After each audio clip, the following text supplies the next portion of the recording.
Hello everyone, Hitesh here. Today we're gonna talk about the movie Resident Evil Extension.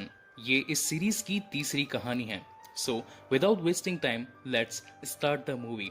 कहानी की शुरुआत में हमें वही सीन दिखाया जाता है जो इस मूवी के पहले पार्ट में दिखाया जाता है. हम देखते हैं कि यहाँ पर एलिस की आंख खुलती है एक वॉशरूम में.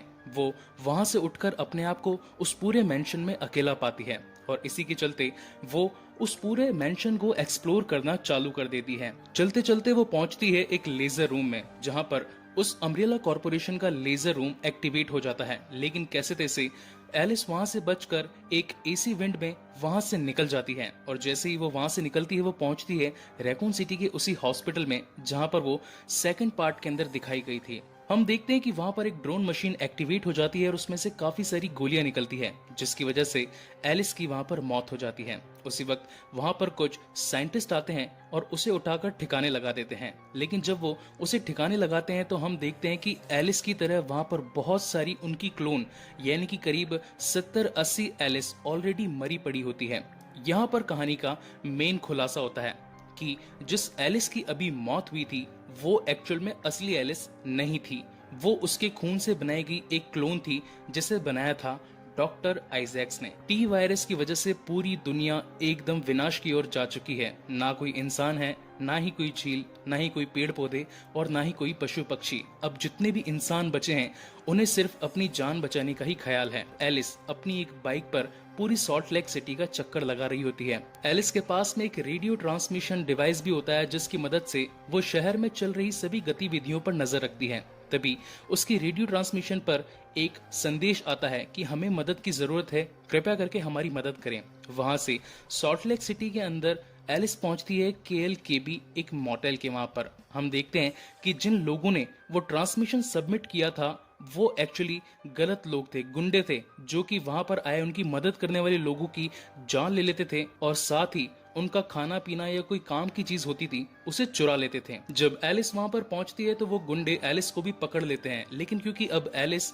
बहुत ही ज्यादा शक्तिशाली थी तो वो उन सभी को वहीं पर मार देती है और वहां से आगे निकल जाती है. अगले सीन में हम देखते हैं कि एलिस के जो फ्रेंड्स थे यानी कि कार्लोस, LJ, क्लेयर अब एक दूसरी सिटी के अंदर काफी सारे लोगों को वहां से जान से बचाकर निकल रहे होते हैं. उनके पास में 4-5 ट्रक्स होते हैं जिनमें 40 से ऊपर कुछ लोग होते हैं और वो अब सब यही बातें कर रहे होते हैं कि इस दुनिया में अब ऐसी कोई भी जगह नहीं बची जहां पर हम ठीक तरीके से रह सकते हैं उन टी वायरस से इफेक्टेड ज़ॉम्बी से बचकर. साथ ही हमें ये दिखाई पड़ता है कि इस कहानी के अंदर 2-3 नए कैरेक्टर्स भी ऐड हुए हैं जैसे कि क्लेयर, Kmart और चेजी. वहीं दूसरी तरफ हम देखते हैं अम्ब्रेला कॉर्पोरेशन का एक और हेडक्वार्टर जो कि बेस्ड है अमेरिका के एक राज्य सॉल्ट लेक सिटी में. हम वहां पर देखते हैं कि कई सारे चेयर मेंबर्स वहां पर उस कंपनी की ग्रोथ के बारे में बातचीत कर रहे होते हैं जहां पर हमें एक सबसे मेन आदमी यानी कि उस पूरी कंपनी का मास्टरमाइंड एल्बर्ट वेस्कर नजर आता है.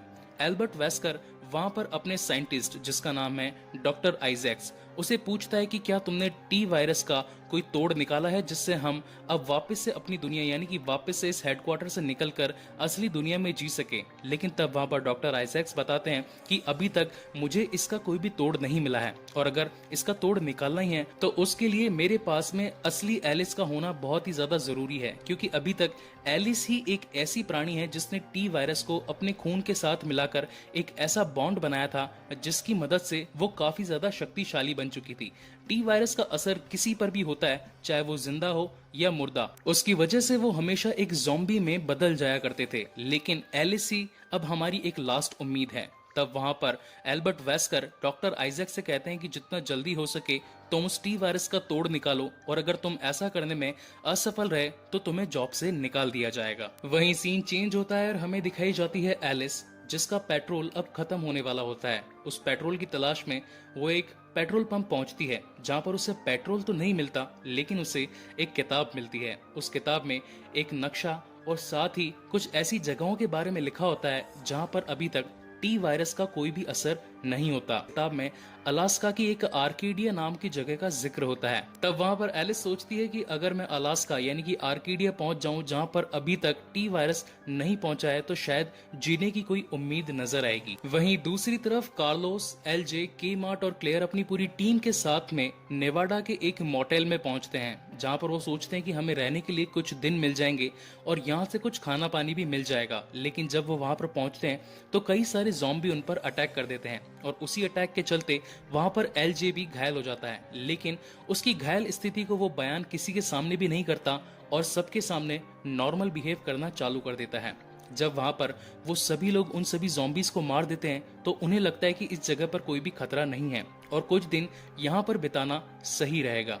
रात हो जाती है और यहाँ पर सीन चेंज होता है। हम देखते हैं कि एलिस को अपनी बीती हुई बातें याद आने लगती है। उसे ये पता चलता है कि मुझ पर कितने सारे एक्सपेरिमेंट किए गए थे उस अम्ब्रेला कॉर्पोरेशन के द्वारा और इसी के चलते उसमें एक सुपर नेचुरल पावर एक्टिवेट होती है जिसकी वजह से वहाँ मौजूद सभी चीजें हवा में उड़ने लगती है। वहाँ के पत्थर, वहाँ की लकड़ियां और साथ ही एलिस की बाइक भी। और जब वहाँ पर एलिस की नींद खुलती है तो वहां पर सभी चीजें जोर से जमीन पर गिर जाती है और इसी के साथ में एलिस की बाइक भी टूट जाती है। अब वहां पर एलिस के पास में आगे बढ़ने का कोई भी रास्ता नहीं होता। तभी एलिस अपना रेडियो ट्रांसमिशन खोलती है जिसमें एक खबर आ रही होती है। वो खबर होती है के मार्ट की तरफ से।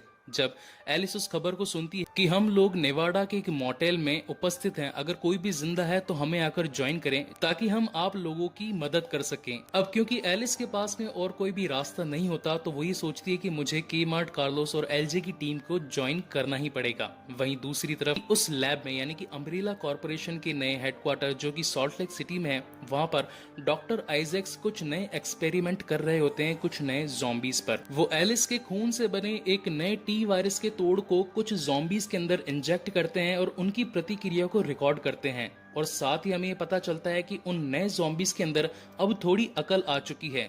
वो फोन उठाकर थोड़ा बातचीत करने में और किसी नई पहेली को सुलझाने में सक्षम है। लेकिन जब वहां पर खड़े साइंटिस्ट उस ज़ॉम्बी को एक थोड़ी मुश्किल पहेली दे देते हैं तो वहां पर वो ज़ॉम्बी फ्रस्ट्रेट हो जाता है और उस पहेली को न सुलझाने पर वहां पर खड़े बाकी सभी साइंटिस्ट पर हमला कर देता है। अगली सुबह उस मोटेल के बाहर काफी सारे कौवे काव काव कर रहे होते हैं। अब क्योंकि कौवों के अंदर भी टी वायरस का असर हो जाता है, वो भी उससे इन्फेक्टेड हो जाते हैं और अब कौवों के अंदर भी मांस की भूख होती है।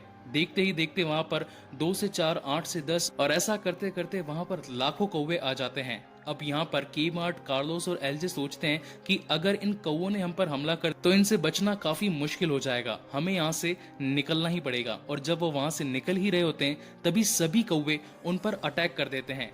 वहां पर सब अपनी अपनी बंदूकें निकालते हैं और उन कौवों को शूट करने लगते हैं, लेकिन उसका कोई भी फायदा नहीं होता क्योंकि कौवों की तादाद काफी ज्यादा होती है।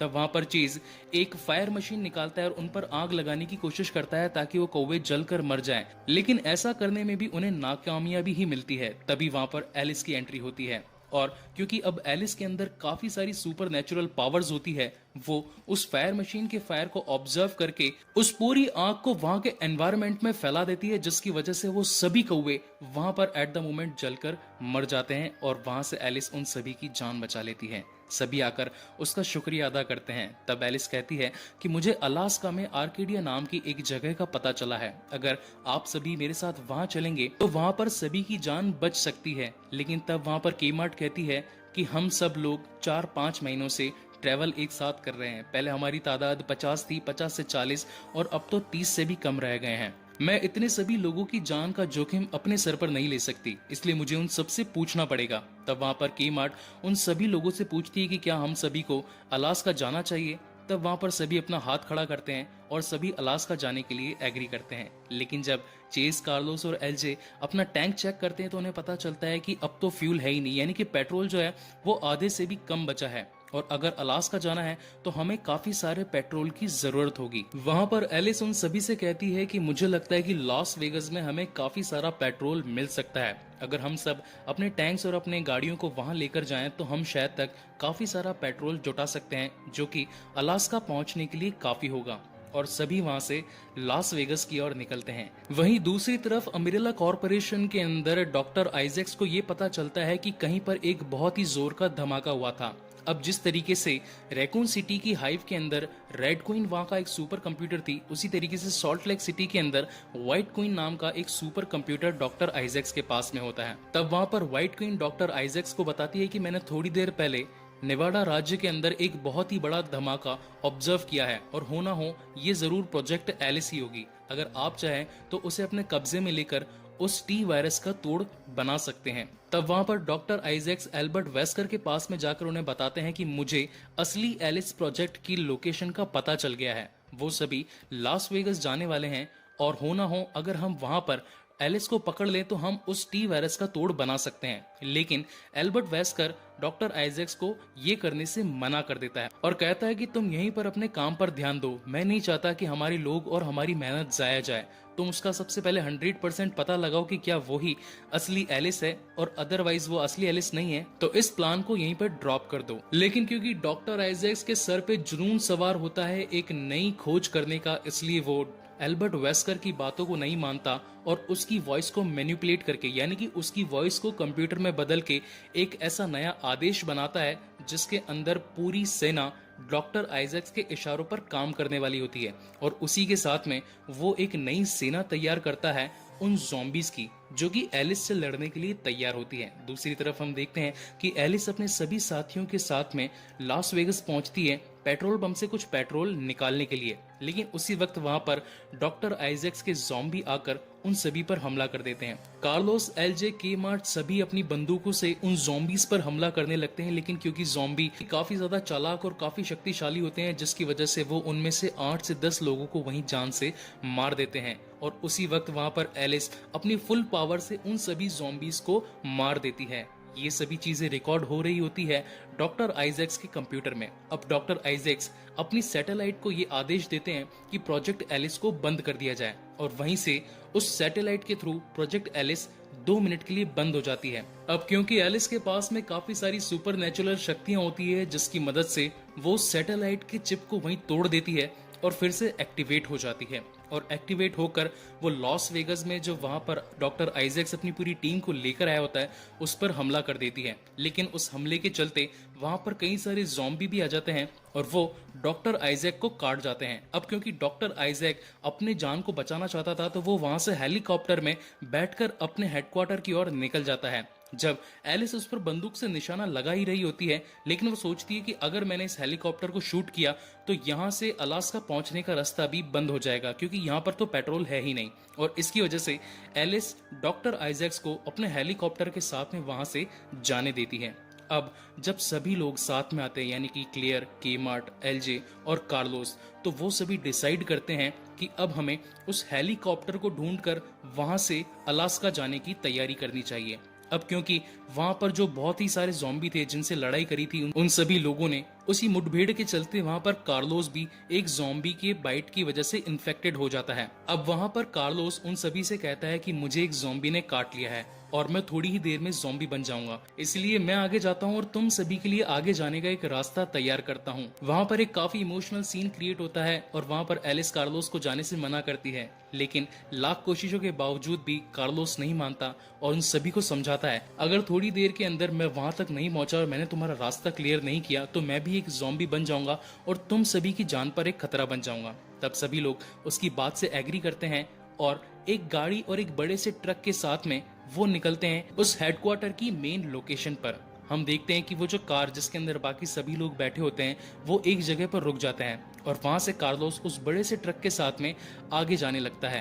कार्लोस अपने ट्रक की मदद से काफी सारे ज़ॉम्बीज को चीरता हुआ उस लैब की लोकेशन तक पहुंचता है और वहां पर अपने उस बड़े से ट्रक को क्रैश करवा देता है। वहां पर एक बहुत ही बड़ा धमाका होता है, उस बड़े से एक्सप्लोजन के चलते वहां पर एक रास्ता खुल जाता है और तभी एलिस अपनी पूरी टीम के साथ में उस हेलीकॉप्टर के पास में पहुंचती है ताकि वो उस हेलीकॉप्टर की मदद से अलास्का पहुंच सके। तब एलिस को अपनी काफी सारी क्लोन्स दिखाई पड़ती है तो एलिस को और भी ज्यादा गुस्सा आ जाता है और वो डॉक्टर आइजैक्स को जान से मारने का ठान लेती है और वहां पर एलिस के मार्ट को कहती है कि इस हेलीकॉप्टर के साथ तुम इन सभी बच्चों को अलास्का ले जाओ ताकि इन सभी की जान बच सके, मैं एक अधूरा काम पूरा करके आती हूँ। और इसी के चलते वो पहुंचती है उस लैब के बेस में जहां पर उससे मिलती है व्हाइट क्वीन जो कि उस लैब का सुपर कंप्यूटर होता है। तब एलिस उसे कहती है कि मैं ऑलरेडी तुम्हारी बहन रेड क्वीन से मिल चुकी हूँ अब तुम यहाँ पर क्या कर रही हो? तब व्हाइट क्वीन एलिस को बताती है कि इस कॉर्पोरेशन के अंदर डॉक्टर आइजैक्स, उसका रूप काफी ज्यादा बदल चुका है, क्योंकि जब ज़ॉम्बी ने डॉक्टर आइजैक्स को काटा था तो उसने तुम्हारे खून से बनी दवाई को अपने अंदर ओवरडोज में यानी कि काफी ज्यादा मात्रा में ले लिया था, जिसकी वजह से अब उसका शरीर भी एक दानव में बदल चुका है और वो इसी कंपनी के बेस में है। यहाँ पर एक और बड़ी बात का खुलासा होता है। हमें पता चलता है कि एलिस के खून में वो खास बात होती है जिससे टी वायरस का तोड़ बनाया जा सकता है। तब वहां पर व्हाइट क्वीन एलिस को कहती है कि अगर तुम उस तोड़ को बनाना चाहते हो तो इस लैब में वो सभी उपकरण हैं जो कि तुम्हारी मदद करेंगे। लेकिन यहाँ पर एक दिक्कत है, जब तक डॉक्टर आइजैक्स यहाँ पर है तब तक तुम कुछ भी नहीं कर सकती, तो इसलिए तुम्हें सबसे पहले डॉक्टर आइजैक्स को अपने रास्ते से हटाना होगा। तब वहां पर एलिस ये डिसाइड करती है कि मैं डॉक्टर आइजैक्स का नामो निशान मिटा दूंगी। एलिस डॉक्टर आइजैक्स को मारने के लिए जब बेसमेंट में पहुंचती है तो उसे वहां पर अपने कई सारे क्लोन मिलते हैं। जब वो उन क्लोन्स को देख रही होती है तो उसमें से एक क्लोन नंबर 88 एक्टिवेट हो जाती है और वो अपने बबल से टूटकर नीचे गिर पड़ती है। तब वहां पर एलिस अपना जैकेट उतारकर उस क्लोन नंबर 88 को उड़ा देती है। तभी वहां पर डॉक्टर आइजैक्स की एंट्री होती है और दोनों में एक युद्ध शुरू हो जाता है और वो नीचे जाकर डॉक्टर आइजैक्स से लड़ने लगती है। उन दोनों के बीच में बहुत ही घमासान लड़ाई होती है और लड़ते लड़ते वो पहुंचते हैं उसी मेंशन के एक क्लोन लोकेशन पे, जहां पर वो बड़ा सा हॉल होता है जहां पर एलिस की सबसे पहले नींद खुली थी। उन दोनों के बीच में एक बहुत ही क्लासिक कूल फाइट होती है। अब क्योंकि दोनों में ही सुपर नेचुरल शक्तियां होती है इसलिए दोनों ही एक दूसरे पर हावी होने की कोशिश करते हैं। लड़ते लड़ते वो पहुंचते हैं उसी कॉर्पोरेशन के एक लेजर रूम में, जहां पर पहुंचने से वो लेजर रूम एक्टिवेट हो जाता है और लेजर रूम जैसे ही एक्टिवेट होता है तो वो डॉक्टर आइजैक्स को वहीं पर काट देता है। और जब वो एलिस को काटने के लिए आगे बढ़ता है तो वहां पर क्लोन नंबर 88 आकर एलिस की मदद करती है और उस लेजर को वहीं पर रोक देती है। यहाँ से सीन चेंज होता है टोक्यो हेडक्वार्टर में, जहाँ पर एल्बर्ट वेस्कर अपने कई सारे चेयरमैन के साथ में बैठकर अम्ब्रेला कॉर्पोरेशन को और आगे कैसे बढ़ाया जाए और टी वायरस को कैसे रोका जाए इस पर चर्चा कर ही रहे होते हैं। तभी वहां पर एलिस अपने होलोग्राम फॉर्मेट में वहां पर पहुंचती है और उन सभी से कहती है कि मैं तुम्हारी पूरी अम्ब्रेला कॉर्पोरेशन को तबाह करने के लिए आ रही हूँ। इस काम में मैं अकेली नहीं हूँ, मेरे साथ में और कई सारे लोग हैं। और हमें दिखाए जाते हैं एलिस के काफी सारे क्लोन। और इसी के साथ में ये मूवी यहीं पर खत्म होती है।